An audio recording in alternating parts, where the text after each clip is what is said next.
I was asked to give some thoughts about why there's a lot of emphasis put on shunyata, or what is sometimes translated as emptiness, in Zen and Buddhist philosophy.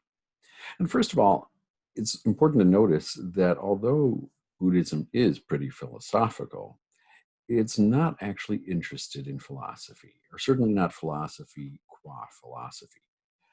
The goal of all of Buddhist philosophy is to reduce our suffering. It's very practical. So, if we're going to talk about something that sounds pretty esoteric or philosophical, it is again to reduce our suffering. It has that as its end goal, our liberation.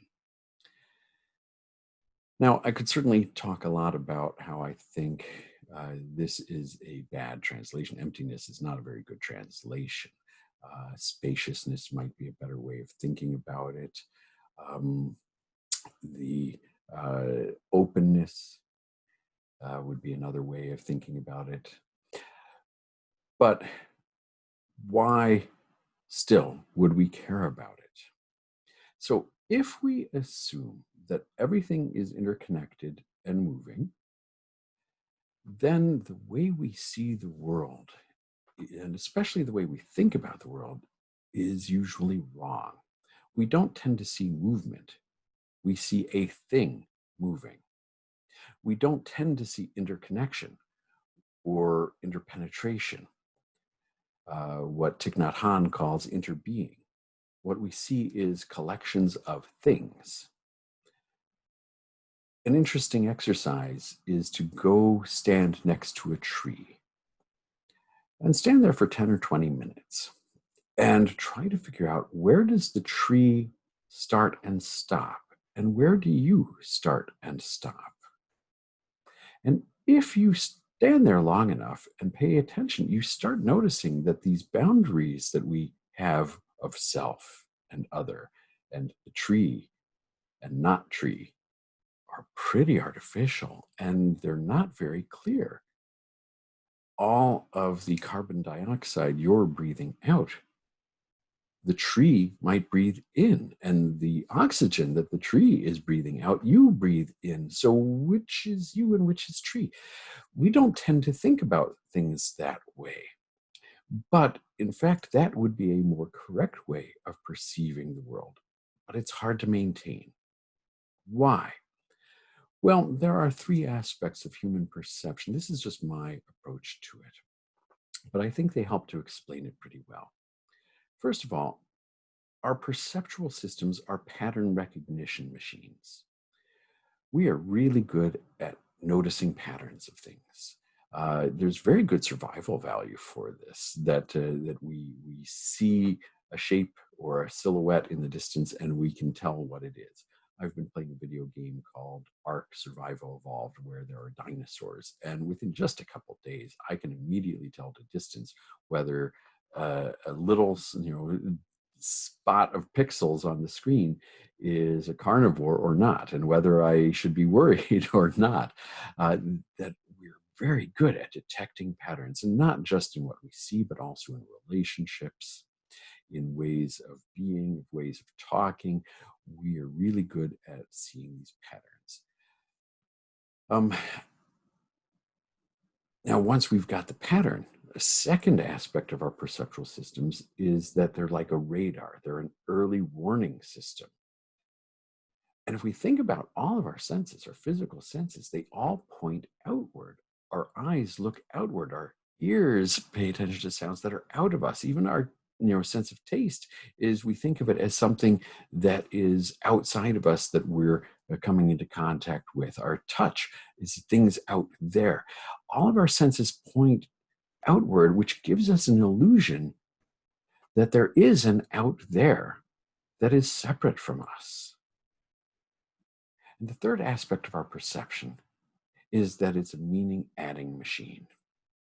We hear a sound, vroom, and if I ask you what that sound is, you say it's a car. No, that's not correct.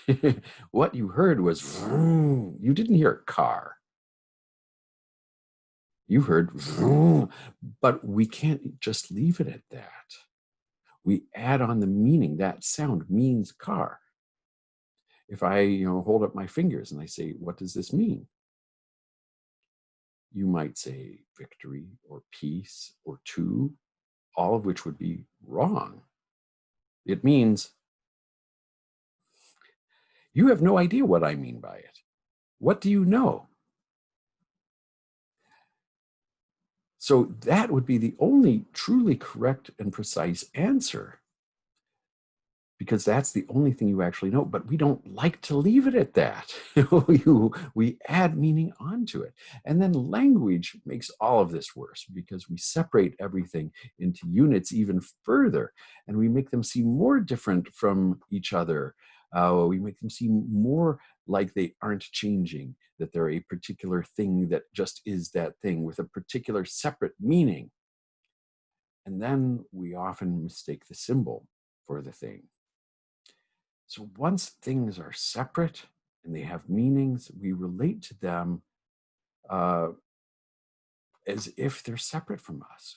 We relate them to us as another separate, not changing at a perceptual level thing. And we kind of relate to ourselves in this way too, as a separate, not changing thing. And then we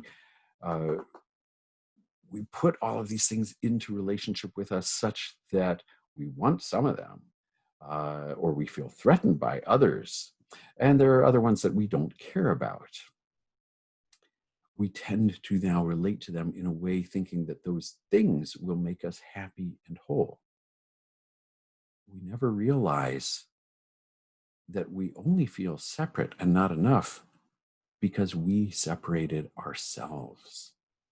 We did that mentally. There is no separation. There are no deficits.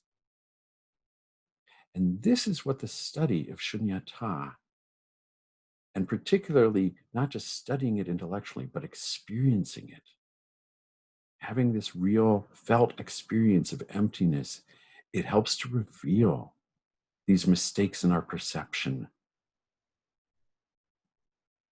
It helps to reveal that we're not separate and there's nothing wrong with us. There's no need for something else to fix us.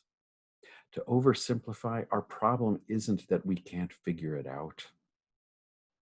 Our problem is that we keep trying to.